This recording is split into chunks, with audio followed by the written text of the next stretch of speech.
I'm just trying to help as a normal hunter. You don't have to listen to me, Dr. Zayne.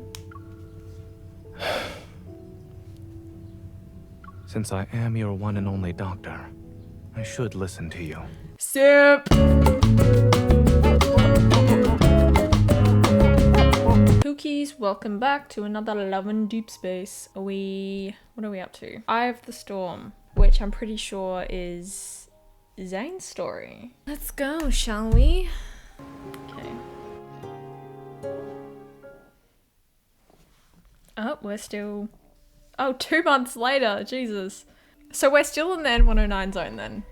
Okay, sure. In the dimly lit room, silhouettes lurk in the shadows. Holographic scenes flicker with images of protocours being sold. Each flash is accompanied by a symbol marking their status. In the corner is a man whose pockets are heavy with poker chips. He takes out his phone and inputs an encrypted code with ease. The dark web interface on the screen sputters, then pops up a series of windows, even more mysterious. Top secret. Anyone know about what happened in the no hunt zone last night? Heard a core of that protofield got wrecked. Whoa, guys. Guys, I can't. You need to... Hope you got that, because I didn't. A photo appears on the screen. Surrounded by bodyguards, a notorious protocol merchant walks into the hotel. Welcome to the Silver Screen Hotel. We work overtime for 2 months dealing with these protocour smugglers. After that, it's vacation time. Okay, she's so pretty, first of all. Look at her. I love her hair. Second of all, she does sound really young though. I thought that was a child speaking for a good second, but she's so pretty. I hope we become friends with Simone. Several hidden bugs and cameras fall as Simone deactivates them. She brushes off the dust on her hands and casually tosses a transmitter into the corner. After Operation Aether Ordeal secretly started, this is our first mission together? It is. I figured we'd have chances to work together since you are also here. But things have gotten hectic with mission after mission. Simone used to be a unicorn's armament tech. She has the micro modification evol. And ever since she increased my hunter firearm firing rate by 2-fold, we've got along well. What? Yeah, Lincoln's been a mess lately. I wonder when things will settle down. At least it's nothing compared to the N109 zone. Ha! Like you would know anything about that, Simone. I heard you went in all by yourself 2 months Maybe ago. You made a you mess do. out of Ani Kindness's protocour auction and left unscathed. You even managed to... It's main character things. She lowers her voice, her tone half teasing, half curious. You even managed to get your hands on a real aether core, right? Yeah, and then it cracked in our hands. Who told you about this? That's the first time I've heard about it. Who told you? No one. But it does coincide with when you were away from the Association and the incident in the N109 zone. The Association launched a covert mission, something about investigating the recent chaos in Lincoln.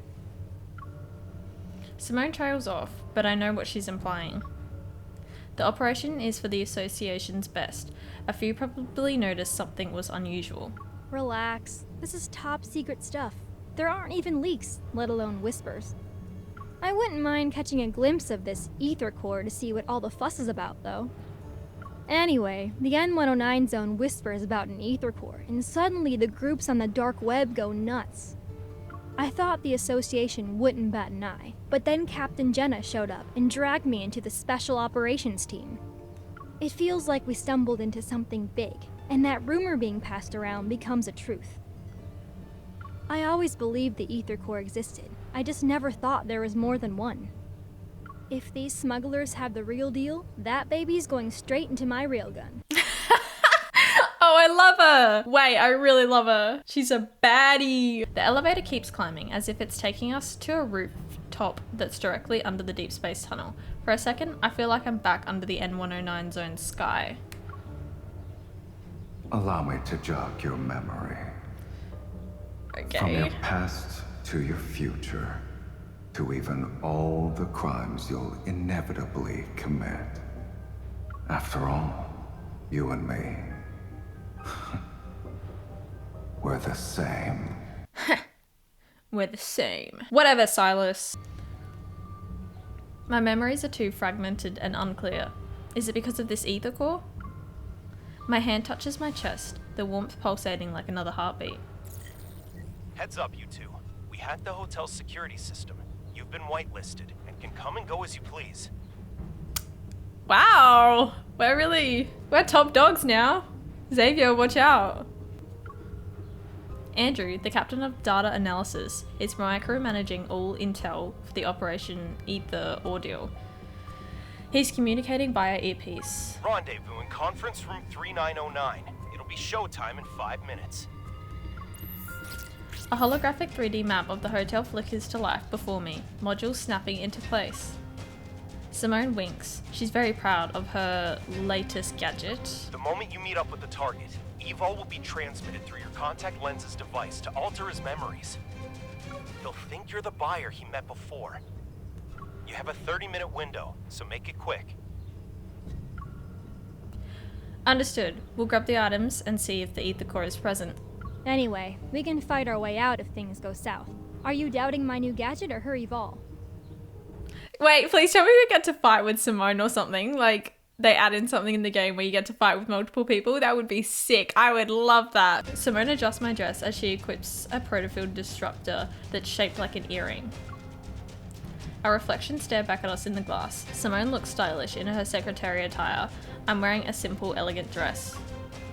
I didn't think I would be an heiress again after I returned to working as a hunter.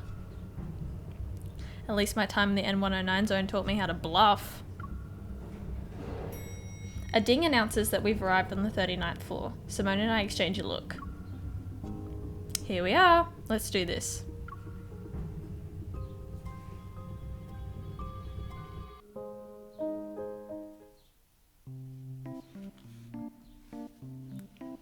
One With hour all this later. fuss, I thought I'd finally see the real deal. But these were all duds. While we didn't get an aether core, the mission wasn't a waste of time. We have these modified protocols. The protocol smugglers are taken away, and Simone and I return to the Hunters Association. Special authorization confirmed. Good job, everyone. Do your weapons or gear need to be maintained or repaired? Put them on the table. And just between you and me, Hunters Huntin' is serving a fancy meal tonight. Don't miss out. Hunters Huntin'? Is that a restaurant? The little robot loudly whispers as it almost waddles into an armory with my weapon. Simone, your gear's suffered some wear and tear lately. Over 65% of it has been damaged in the past 2 weeks. Simone is not. What am I trying to say? Simone doesn't give a shit. If she didn't help you control your evil, that number would have been higher. 70% at least. Andrew is glued to his multi-screen setup. The windows flicker to life like a digital butterfly swarm. Look, if building a powerful weapon turns out to be a mistake, you can punish me. Also, lead Andrew, it's been 2 months already. Are there any signs of that aether core? I can understand why the association hasn't told anyone about this. It can't be about saving face, no? Dude! She's actually like... I'm not getting on her bad side. Damn. All right, check this out. Hey, Jenna. A rolled up combat uniform lands on the table. We look up to see Jenna walking towards the control desk. Captain, what's going on? A weird yet familiar feeling pulls at my chest. I unfold the uniform. There lies a flat, round object I recognize. It's a hurt knave's head. A Hawana? Simone wrinkles her nose in disgust. Without missing a beat, she snatches a pen from Andrew's desk and uses it to push the head away. She ignores the look on his face. How could they just leave a head? Where's the protocol? Jenna finishes drinking her water and tears open a package. She takes out a bread roll. Xavier, is he coming Because in? there was only the head. It showed up on Faye Street without anything else. The protocore must still be in its body, but who knows where that is. So, already you can see something's not right here. Everyone casts their gazes on me. I slowly nod. I can sense a protocurve.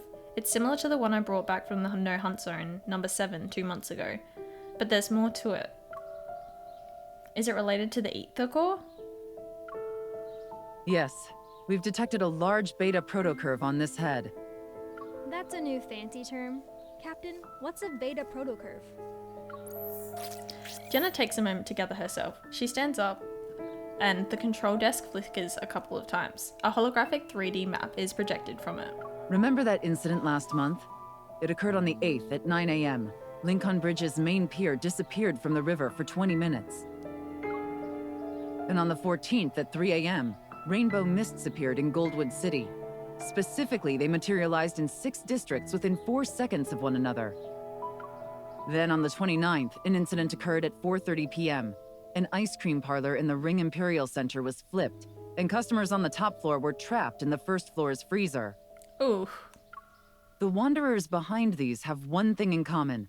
The protocurve produced by their protocores are capable of distorting space itself. We're calling this unique protocurve a beta protocurve for now.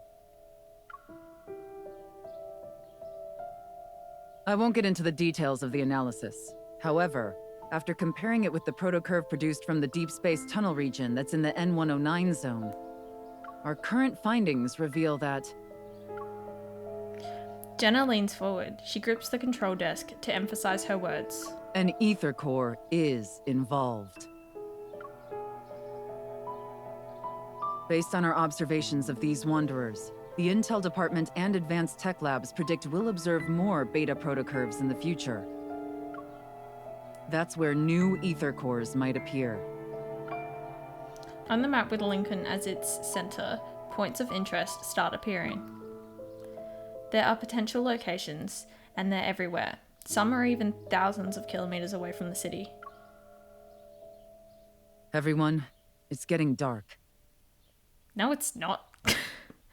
Doesn't look very dark. Night will fall, and we all know the big guys lurking in Lincoln's shadows are about to make their move.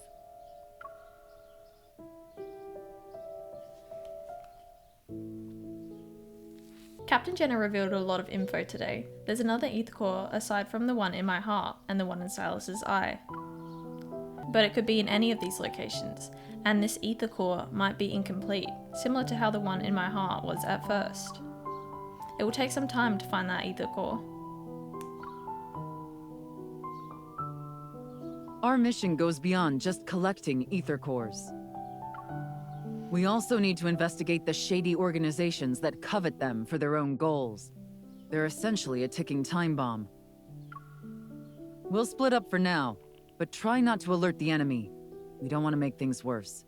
We just like call Silas. Hey, so looking for an aether core. Have you I don't know what you went through in the N109 zone, but... Really just terrible things. Terrible things. I had to watch this dude pull a chair, play with a knife. Very traumatizing. This operation is a marathon, not a sprint. Don't be a hero every 5 seconds. Patience is key. After spitting out my toothpaste, I put down my toothbrush and stare at my reflection in the bathroom mirror. I unearthed some interesting info in the Association's archives today. There are also a few loose ends from my time in the N109 zone that need to be addressed. I should first deal with what I can handle right now, so...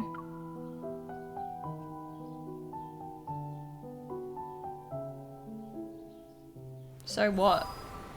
Oh! What is this? Special operation. Okay. Oh my god, what is this? Oh, these are the branches! I see down the bottom. Oh my god, whose branch do we do? I guess we have to do it in order. I want to do Raphael's though. It's fine. Zayne! Oh, this is really pretty. Okay. Depending on how long these are, we might have to do Zayne's branch, then Zayne's, then Raphael's, then Xavier's. We'll see though. I don't think we'll get this whole chapter done. This is crazy. The sound of footsteps reverberates, a hollow echo upon the marble floor. Looking up, Zayne once again sees that familiar silhouette of the girl. In the quiet hospital corridor, its walls are greyish blue, dimly lit by incandescent lights. Only the girl stands bright and resolute. Yearning to call out to her, yet incapable of making a sound, he has no choice but to quicken his pace. He runs after her. Is this the nightmare or something? Yeah, at that moment, terrifying black crystals erupt from the surrounding walls. No. Stop. Oh. Without warning, the entire space distorts. Those sharp spikes hurtle towards the girl's throat. Oh god! Panicking, she turns to face him. As their eyes meet, her lips quiver in despair, softly whispering a broken, desperate sounds. Zayne. Zayne! Yeah. He was having a nightmare. Inside Asko's rehabilitation center, Zayne suddenly opens his eyes. He's in a sleeping pod, and his unfocused gaze slowly adjusts. Did you have another nightmare? Yes. Rubbing his temples, he sits up. In his eyes is a reflection of my concerned expression. Don't worry. Lying down in a large box with eyes staring at me. If I could sleep well with that happening, then you'd actually have something to worry about. Alright. Hey, I care about you, and what am I supposed to do? Someone hasn't gotten a good night's sleep ever since he returned from Mount Eternal. He also keeps using nightmares as an excuse. After returning from Mount Eternal 2 months ago, Zayne's health hasn't been good. He's gotten to the point where he can't sleep at all. Oh my god, my Pookie has insomnia! No! However, he doesn't talk about what happened in the Arctic. This reoccurring nightmare is the only thing he willingly shared with me. You still have a business trip next week. At this rate, the doctor might end up collapsing before his patients. Even if I collapse, there will always be another doctor to take over. No matter what.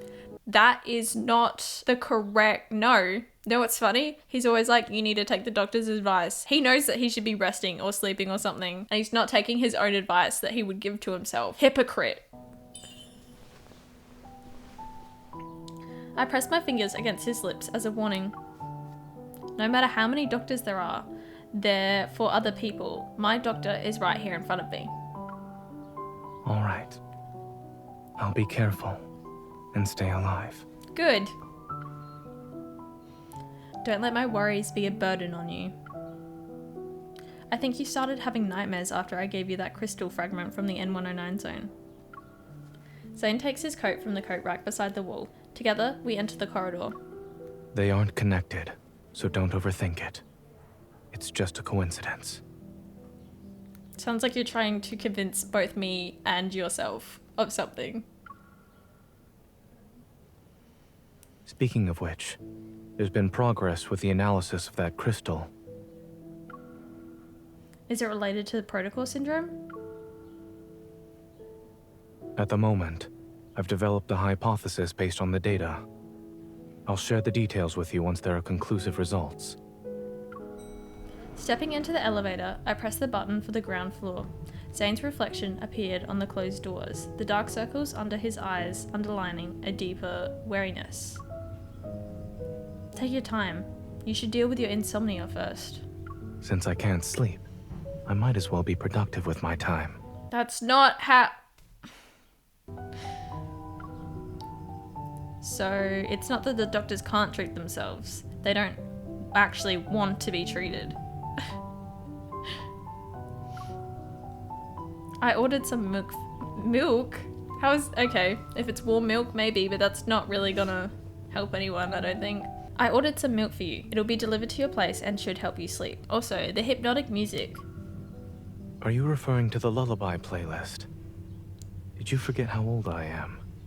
We made a lullaby playlist. That's so cute, actually. I'm just trying to help as a normal hunter. You don't have to listen to me, Dr. Zayne. Since I am your one and only doctor, I should listen to you. Sip!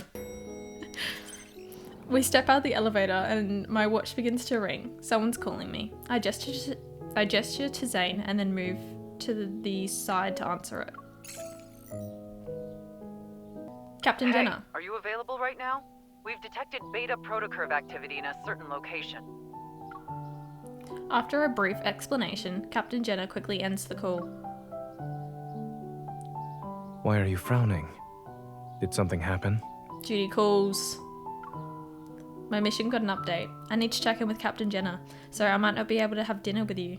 Aww! Boo! Just as I'm about to sprint to the hospital's main entrance, a pair of hands lands on my shoulders. Whoa! Lands on my shoulders and steers me in a different direction. Don't run just yet. His eyes are actually really pretty. I don't know why I haven't noticed this before. I'll drive you there.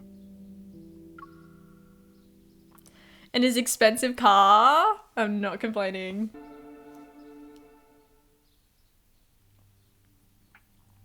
Upon arriving at the association, I find Alpha Team's office engulfed in silence. Only Jenna stands before the control desk. Her gaze is fixed on a few zoomed-in photos that are being projected. Perfect timing. Let's look at these together. She waves her hand and those photos are pushed towards me. As I approach to get a closer look, it becomes evident that a distinct figure appears in every picture. The figure is also marked with conspicuous colours, which show traces of a beta protocurve. All of them are from the same Wanderer. Yes, including this morning. Andrew has found its traces 5 times. Beta protocurve activity was detected in every instance. That means it's related to an aether core. It could very well be carrying one, or an aether core fragment. Another screen comes into view, showcasing an array of data and information, and positioned at the center is a blurred image of a Wanderer. This Wanderer can move by distorting space, and we haven't captured a complete image of it yet. However, the Intel department made a discovery. In areas where it did appear, many patients with protocore syndrome have fallen into a coma. Some even go into shock. My gaze then falls onto the left side of the screen. The text reads, location, Chansia City? I'll be heading to Chansia City next week. There are a few patients with a severe case of protocore syndrome, so they require Oxo Hospital's assistance for their treatment. Not good. Those patients that Zayne mentioned might actually be victims of this Wanderer. Right now, we suspect there's a connection between these 2 incidents. We could start looking into those patients. And it just so happens that Oxo Hospital will send a medical team to Chansia City next week. Captain, I would like to make a request. Let me join the medical team as a hunter escort to investigate the Wanderer. Your request has been approved. Our Chansia branch has also started its own operation. Your mission is to confirm whether or not there are signs of an aether core. You can contact us anytime if you need help. We'll be there to offer whatever assistance we can. Understood. I'll be careful.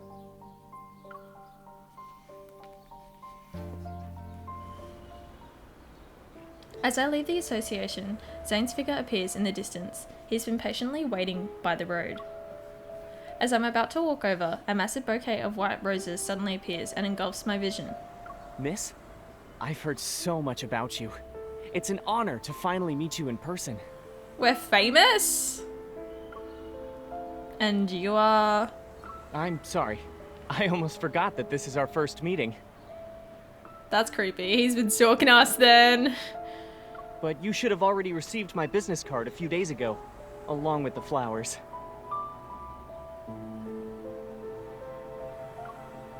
The man has a gentle gaze, as if to be friendly. He extends his other hand towards me. I don't remember receiving no flowers. I'm Carter, from Xander Sciences. I recall seeing a business card that had mysteriously appeared on my desk not too long ago. It was accompanied by attention-grabbing deliveries as well. Oh, those were from you. Thanks to your efforts in apprehending those protocore merchants, Xander Sciences was able to recover a valuable batch of protocores. Many patients were saved as a result. Naturally, I wanted to express my gratitude. I wonder if you'll do me the honor of having dinner with me, miss? I'm busy. She already has plans for tonight. Zayne to the rescue! A hand pushes away the bouquet. Zayne then pulls me to his side. He moves to stand between me and Carter. Upon seeing Zayne's face, Carter's expression noticeably darkens. What a coincidence, Zayne. It's been such a long time since we last saw each other. Why don't the three of us have dinner together? My treat. I don't like this vibe. This vibe feels tense. My gaze quickly shifts from Carter's smile to Zayne's indifferent eyes. I sort of understand what's going on. I'm sorry, Mr. Carter. The association strictly prohibits hunters from accepting dinner invitations for work purposes. Oh. Let's go. Just as I'm about to turn around, the bouquet blocks my path again. Oh, I'm gonna punch this man. Take no for an answer. Miss, I understand there are rules about not having dinner, but the flowers didn't do anything wrong, right? Before I have the opportunity to decline, Zayne swiftly takes the white roses. He glances at them, and with a blank expression, he gives the roses back to Carter. Oh, he's annoyed. Zayne gets jealous, guys. What? Alright, I fuck with it. They're much appreciated. Unfortunately, there's no room for them in my car. Miss Hunter? Leave me alone! With Zayne holding my arm, I leave. Carter persistently follows us. Oh, please let's walk down the back alley and show him how much we appreciate the flowers. Actually, I'm here to give you a reminder. The outside world isn't as safe as Lincoln. Be careful when you're traveling. You gonna mansplain my job to me? I'm a hunter. Can take care of myself, buster.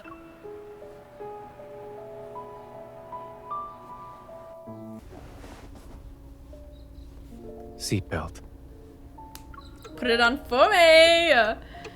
Zayne turns the steering wheel and the car joins the stream of flowing traffic. That guy seems to know you pretty well. Are you acquainted with him? And Xander Sciences. I feel like I've heard that name somewhere.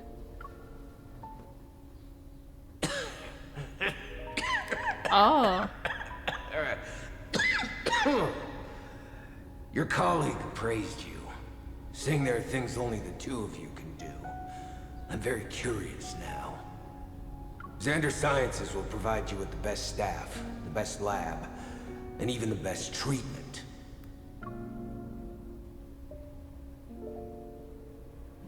The person Raymond mentioned when we were at his place. That's Carter, right? We studied under the same professor. That's it. The paths we're walking are completely different. This feels sus. I don't like this. You two aren't like-minded from what I can tell. I also feel like he's a bit suspicious. A little suspicious. It's obvious he didn't want to show up just to invite me to dinner, and I can see you're very cautious around him. Is there bad blood between you two? You can tell me about it. It's not interesting. I'm interested.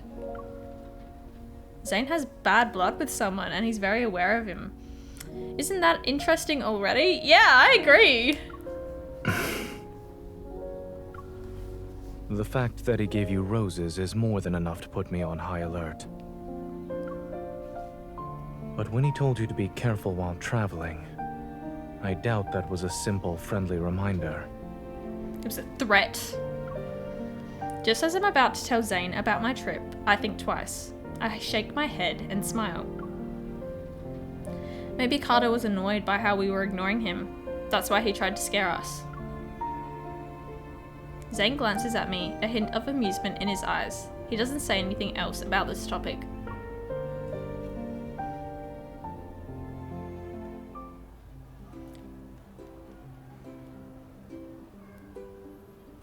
In the bustling airport lounge, Grayson is stunned. Several seconds pass before he finally blinks.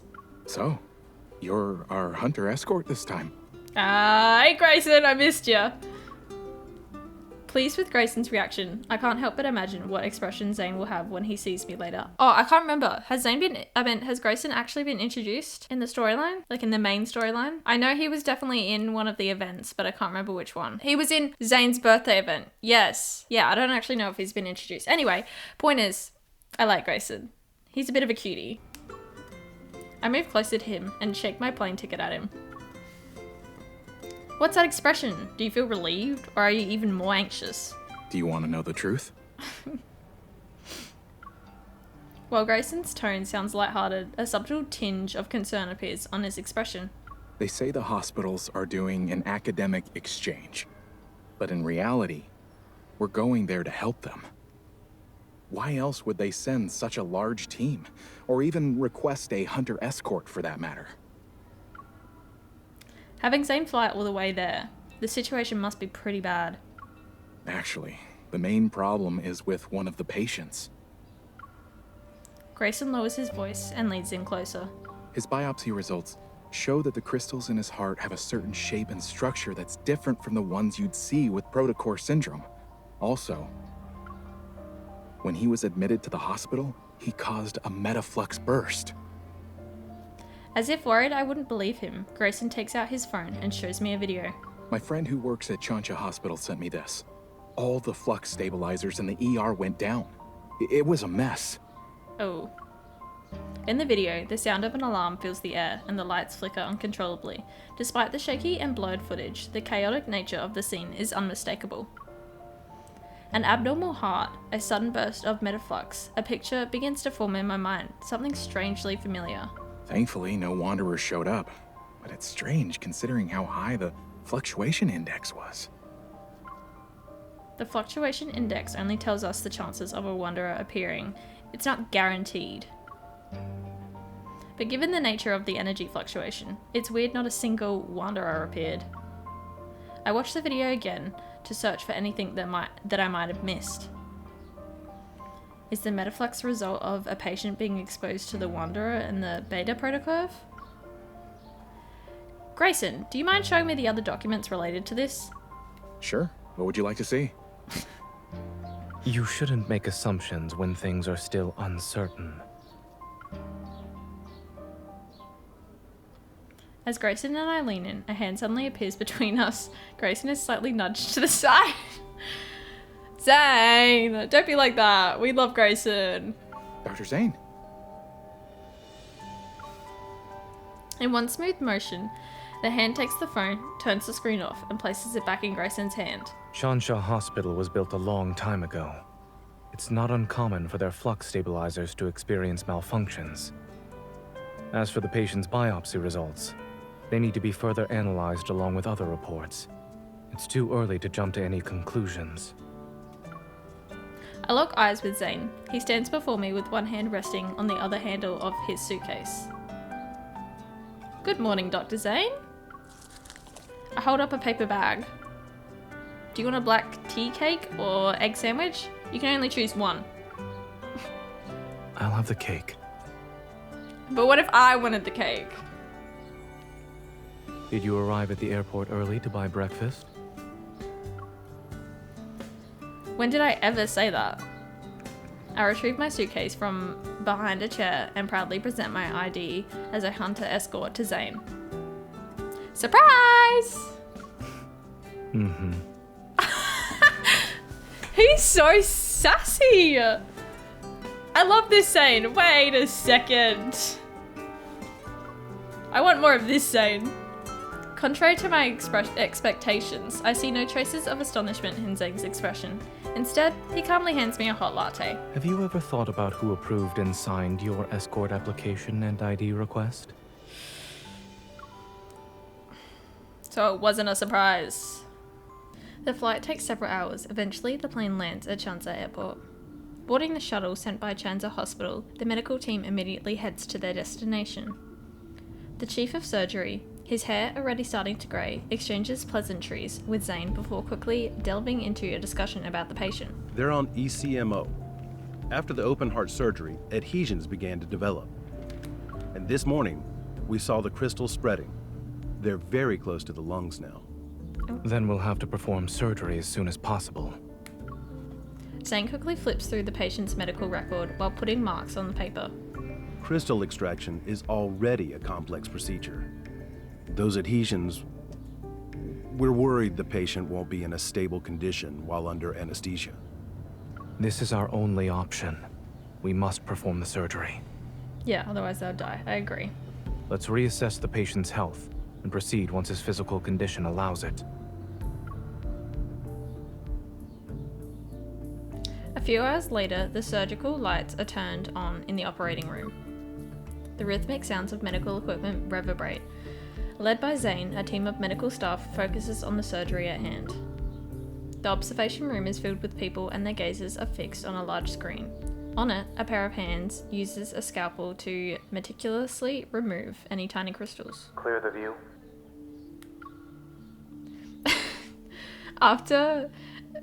Sorry, there's something about men in uniforms. After ensuring there's no unusual activity, I make my way back to the glass. Dr. Zayne is brave for taking on such a risky case. Captain Willow. We meet again. Did we ever meet? During my previous visit to Chansia City, we worked together. After exchanging formalities, she shows me the updated data. In a matter of seconds, the record of the Wanderer's recent activities appear on my watch's built-in 3D map. It managed to traverse the entire city in 5 minutes. I've never seen a Wanderer move that fast before. Captain Jenna said there's no clear image of the Wanderer yet. Do you have any new leads? We did some comparisons. Aside from the protocurves not aligning, the Wanderer closely resembles Mist. But if you look at all the data, the traits this Wanderer exhibits are different from the Mist I've seen. Yeah. I don't know what got into it, and how it managed to hide so well. Perhaps the aether core made it mutate or something. Suddenly, discussion erupts next to us. It draws my and Willow's attention to the screen. A scale-like tiny crystal is slowly being peeled away from the edge of a blood vessel. Surgeons have some steady hands, huh? That crystal. It's exactly like the ones on the monsters in the N109 zone. Zayne must have noticed it too. Regaining my composure, I immediately look at him. Under the surgical cap, his eyes remain calm and focused.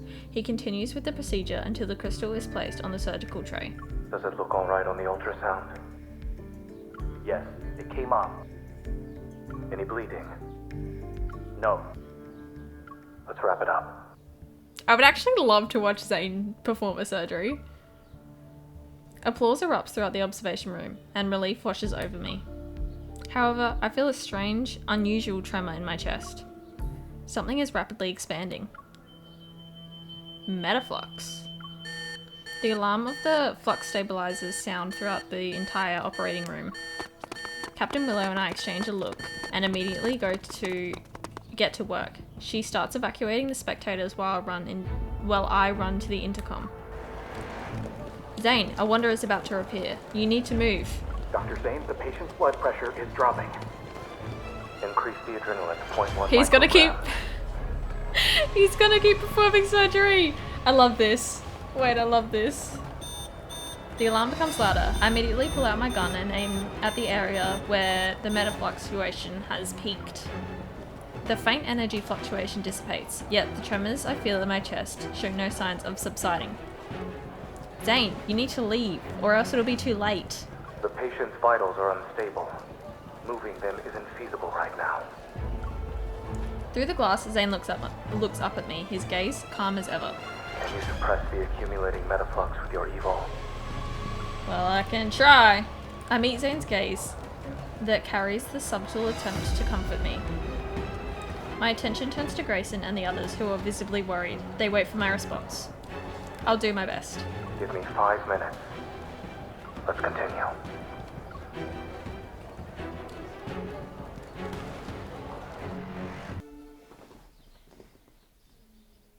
Using my evil and the flux stabilizers, I successfully buy the necessary time for Zayne to finish suturing? Suturing. Don't know what that means. When the surgery ends, the metaflux suddenly dissipates, as if what happened earlier was an illusion. Other medical staff will handle the follow-up procedures. I change out of my sterile suit. Just as I'm catching my breath, Zayne pulls me into the lounge where no one is around.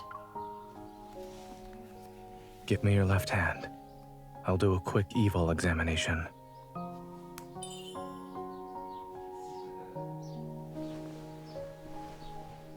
Zayne sets down a medical tray and picks up a cotton ball soaked in medicine and begins to disinfect my hand.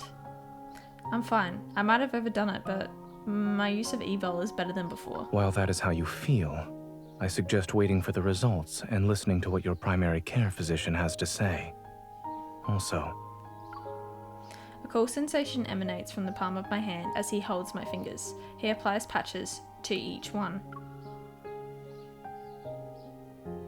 you should be well aware that the metaflux earlier wasn't something an ordinary wanderer could generate. You knew since the beginning? Don't tell me you actually believed I thought you were a hunter escort whose sole purpose is to protect us. Of course. You and Dr. Noah have known about the existence of the aether cores for a while now. Straightening my posture, I start thinking. You noticed it during the surgery, right? That crystal was very similar to the sample I gave you. I'm almost 100% certain the wanderer that attacked this patient is related to the aether core. It's possible that the aether core made the monsters in the N109 zone transform into their current state. Not necessarily. The examination machine beeps. Zayne observes the fluctuation numbers displayed on the screen as he continues to speak. The aether core shouldn't be what's causing the mutations. Your heart's integration with one is a perfect example. Given the extent of the mutation you've described, I'm more inclined to believe that someone attempted to be smart, but ended up failing in the process. Are you saying someone is responsible for the appearance of those monsters and this patient's condition? I'm merely speculating. Don't forget, in this world, many forces covet the aether core. You haven't met all of them yet. You're right. All is well. The machine beeps, which indicates the end of the examination. Zayne carefully removes the patches from my hand and puts them away. In the quiet room, the second hand of the wall clock moves quietly, plucking the faint light enveloping us. I can't help but yawn. I told you I was fine. If I had to say there's a problem, then I'm feeling a little tired now. Watching a surgery must have been boring. Not at all. It's actually my first time seeing you perform surgery. You looked cool. Taking a paper bag from the table, he settles on one side of the couch. He grabs a sandwich and pulls it apart with his clean hands. The hospital cafeteria is closed. We'll have to make do with what's available to us. While the chaos has subsided, the persistent scent of disinfectant lingers in my nostrils. While my body is tired, my mind is still excited. I decided to direct my excess energy to the surgeon himself. Weren't you listening to me before? Someone said he'll learn to accept compliments from others.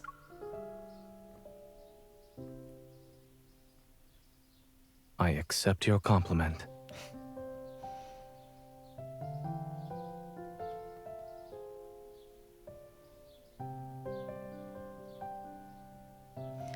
The sandwich bread is already flat and no longer looks appetizing.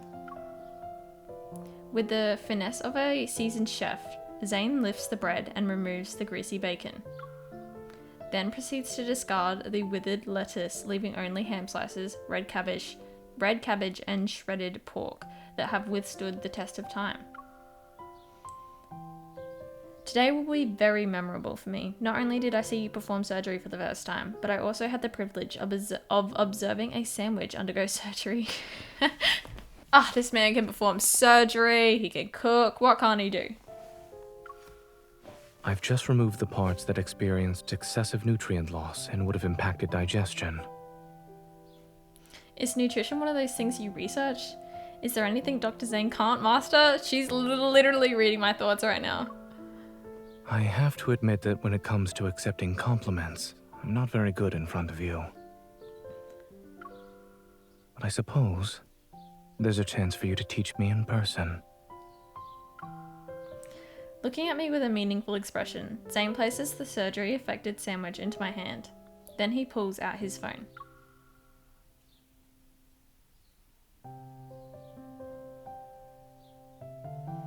Baffled, I lean in and watch as Zayne taps on a message notification. He opens up a new medical team group chat, which was created earlier today. Grayson has shared a group photo where the medical staff, their smiles tinged with wariness, hold glass vessels that are visibly cracked. Were these cracked by the energy I couldn't contain when I lost my target? You overdid it, yes. But the medical staff said you're the most surprising hunter they've ever seen. They don't need to go that far. Embarrassed, I sheepishly laugh. I quickly shift my attention to eliminating the sandwich. Before Zayne can speak, his phone abruptly starts ringing. Hello? Upon hearing the voice on the other end, Zayne freezes. Surprise appears on his face. Is it fucking Carter? Bet. The patient woke up? Or not. Gosh, life as a doctor never ends, huh? Constantly going and seeing people, going and doing things. When Zayne, Grayson, and I arrive at the entrance to the ICU, a nurse approaches us. Do you know why he regained consciousness so quickly? We're not sure. He shouldn't have woken up already. Look at this, Dr. Zayne. All his vital signs are improving. Zayne and Grayson change into sterile suits and enter the ward. I wait outside. Can you hear me?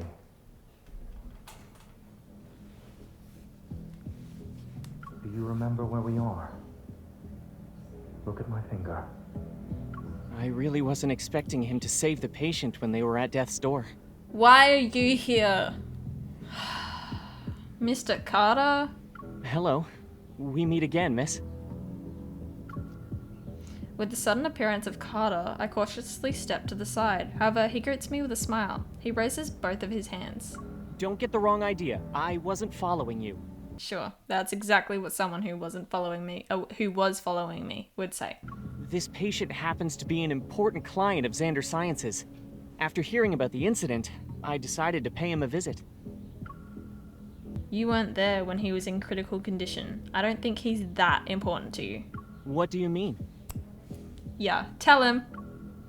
He leans against the wall and casually looks at the glass door. If it weren't for Xander Sciences, his fragile heart would have stopped a long time ago. What we're pursuing is far more stunning and ambitious than these petty solutions. Surgery? Life-saving surgery is petty to you? Is that so? Observing my indifferent reaction, Carter furrows his brow. A hint of disappointment appears on his face. Aren't you curious about the kind of work we're doing? Not really. I'm curious to know when you're gonna leave me the fuck alone. I'm not. He shakes his head and his usual pretentious smile graces his face again. It's okay. You'll be interested someday. I don't like this dude at all. After all, only Xander Sciences can provide answers to the questions about your heart. Alright, now you got me interested. I'm a little... what? Frowning, I suppress the urge to ask for more. I redirect my attention back to the ward. Hey, Dr. Zayne wants you inside. Grayson hurriedly walks out and hands me a sterile suit. Excuse me, this is the ICU. For the patient's sake, we kindly request that unrelated individuals leave. Having no intention of paying any more attention to Carter, I change into the sterile suit and enter the room. Thanks, Grayson. Love your stuff. The man lying down on the bed has his eyes half open. His voice is weak, yet infused with tangible excitement. I'm back. I'm back! You are. All his vital signs appear to be normal. However, under normal circumstances, a person wouldn't recover this quickly. As Zayne talks, he directs a meaningful look at me. More anomalies may occur. Stay on your toes. Acknowledging his warning, I nod and move to the bed, introduce myself, and state the purpose of my visit. Then I proceed to ask questions. Davis, you said you're back. Where were you? It trapped me. I couldn't get out. It was like a nightmare. I couldn't wake up. Well, that's suspicious, because who's been having nightmares lately? I turn on my watch and pull up a picture of Mist. When you say it, do you mean this? Yes. It was that thing. Yeah, we're giving him PTSD right now. It was inside of me. But it wasn't. My bad, sorry dude. Should have given you a warning. Suddenly, the vital signs monitor starts beeping loudly. The man on the bed begins convulsing as if something started choking him. Metaflux! Zayne! I quickly pull out my gun and sense a more intense fluctuation. It surges and engulfs the entire room instantly. Grayson, transfer the patient to another room and prepare for resuscitation. Unexpectedly, a rift appears and reveals a shadowy figure of a wanderer. Moving myself to the front of the bed, I point my gun at the wanderer. However, it disappears in the blink of an eye. A second later, it materializes like a phantom in another location. Hey, behind you! Evading its slash, I aim my gun at the center of the fluctuation. However, a tremor overwhelms my chest. I barely feel any pain. Only a dense, white fog surges before me and obscures my vision. The ward dissipates as if my surroundings are transforming into another realm. The last thing I see is Zayne rushing towards me. Zayne, watch out. What just happened?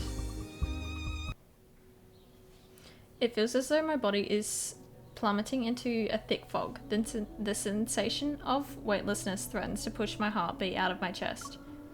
Amidst the chaos, I muster all my strength to find something, anything to hold on to.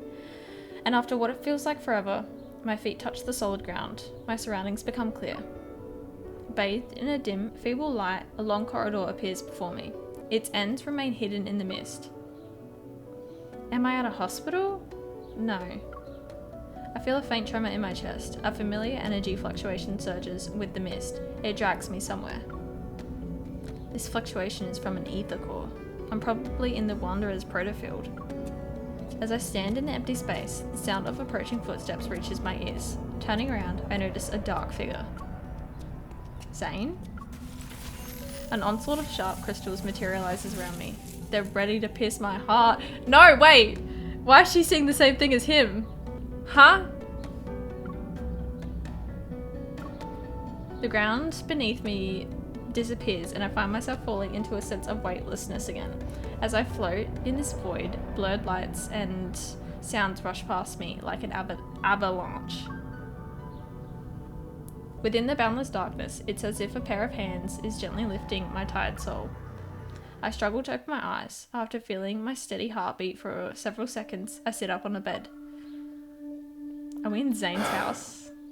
You're awake. By the floor-to-ceiling windows stands a figure wearing black clothing. He turns around. Behind him are dilapidated buildings and the sunset's tender light. Zayne.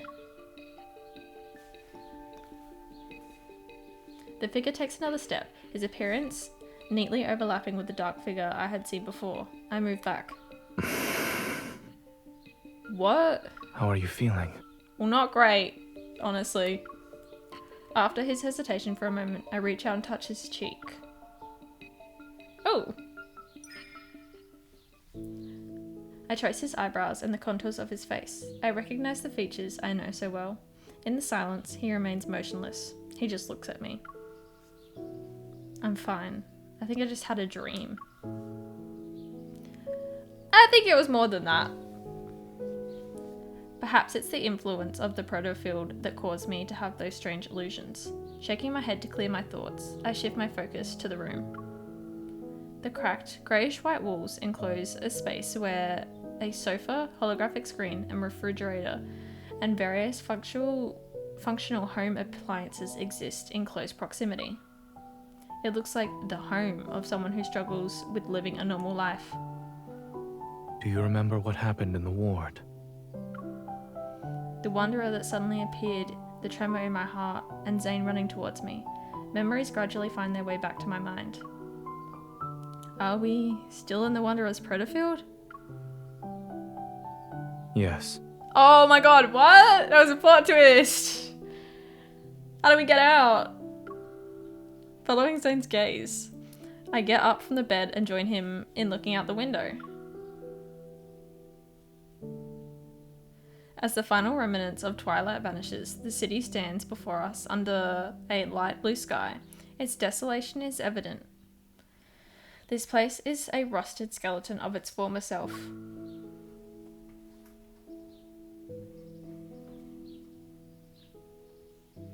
And although it's faint, the energy fluctuations around us are similar to an aether core's.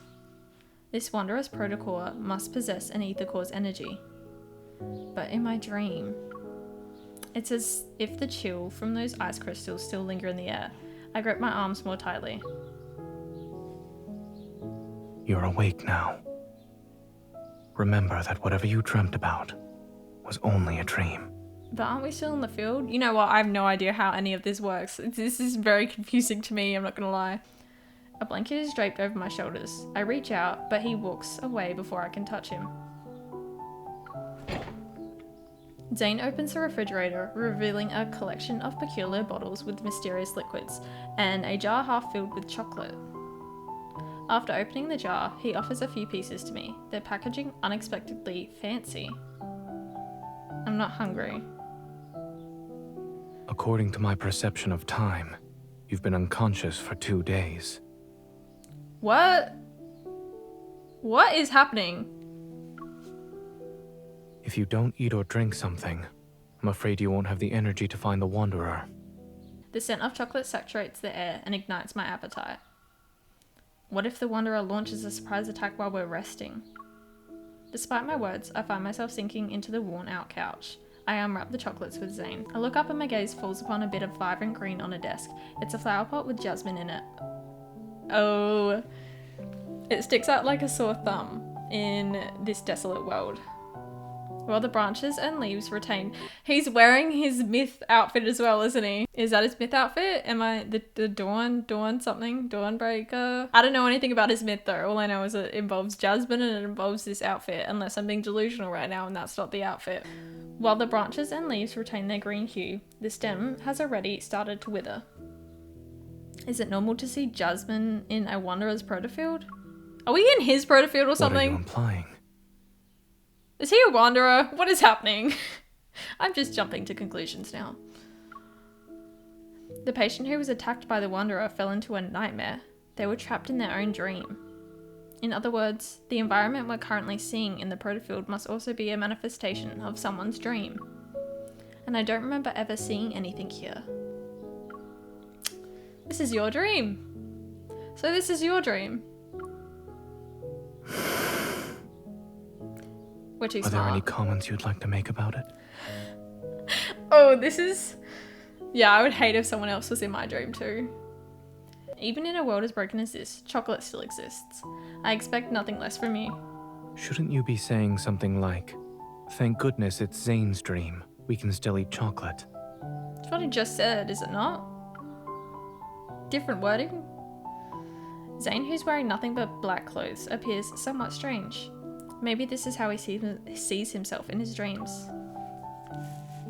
I have dreamt of this place. However, the jasmine hasn't wilted yet, and the world itself isn't in such a dilapidated state. Is this the nightmare you've been having then? Zayne is quiet for a while before responding in a soft voice. Yes. Don't be scared. Dreams are the opposite of reality. I fear that's not the case. I offer the unwrapped chocolate to his lips. Try it. Who knows? Maybe the chocolate in your nightmares doesn't even taste like chocolate. He lowers his head and eats the chocolate. It's carrot flavored. What? Liar.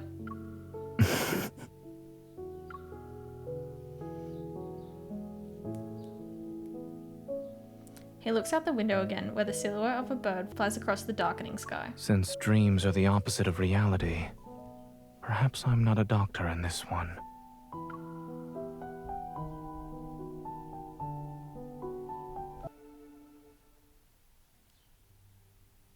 Everything is a hazy blur in dreams, yet in Zayne's dream, the flower, trees, streets, and shops appear with remarkable clarity. I can't help but wonder how long this dream has haunted him, incessantly replaying itself to the point where every detail is fleshed out. Can he see the future or something? Is this what the future of this place is gonna look like? While it resembles my dreamscape, I can tell it's a protofield. Over there. He guides me to the entrance of a narrow alley. The road ahead is covered in thick fog. It's as if we've reached the edge of the dream itself. From the fog, a cluster of black crystals has emerged. It blooms like a flower, and it's as tall as a 3-story building. It blocks the path. A protocurve cluster? It regenerates very quickly after it's broken. I'd say it's as good as new within a few seconds. Yes, I tried destroying it before you woke up. As I recall my past battles, a hypothesis forms in my mind. I think I know what's going on here. There must be another protocurve cluster in this protofield, and they provide energy to each other. We need to destroy both of them to leave this protofield. Eating sweets certainly makes one smarter. You saying we weren't smart? Zayne. Thank you for the compliment. I gestured toward him. Although I'm only slightly smarter than you. Chuckling, Zayne pulls down my hand. Since this is your dream, do you think you know where the other protocluster is? When you're in a protofield, using evol in a scientific matter is more effective than dreaming. The protofield is practically drenched in erratic energy fluctuations, yet amidst the entanglement of protocurves, I detect one that stands out. I open my eyes and point in a direction.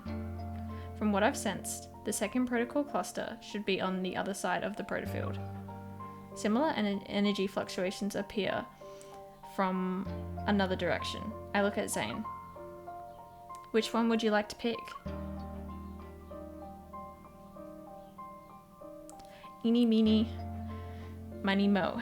Zayne looks into the distance. I don't know if he imagined it or not, but some sort of emotion stirred in his eyes. The one that's farthest away. What does that mean? Is he gonna die or something? The far end of the city is cloaked in black mist, resembling the gaping maw of a beast hidden in the shadows. Nope, I want that one. I understand this is your dream, so you know where the dangers are, but are you going to face them alone again? This is my dream. I can get to my destination faster than you. But your dream isn't exactly being nice to you right now. Maybe the more you try and use it, the more it'll use you instead. Let me go instead. You. Did he reverse psychology us? Don't push yourself when you're in trouble. I've got your back. That's a tip from your hunter escort. Smiling, I take a step back and pat his back. Without waiting for Zayne to respond, I wave and start walking. Don't push yourself. That's a tip from your primary care physician. Behind me, I hear a soft sigh followed by Zayne's words that are tinged with worry. Turning around, I catch a glimpse of him standing in the shadows. He's far away, so I can't clearly see his expression. I press my lips into a thin line and nod. Regardless of whether it's him or not, him or me, we know we'll always support each other. Okay guys, I'm probably going to end this here because I'm already at like 1 hour. This video is going to be too long. So I will continue this and then we'll go into Raphael's and then Xavier's. But thank you for watching. If you enjoyed, like and subscribe. And as always, I'll see you in the next one. Okay, goodbye. I love you.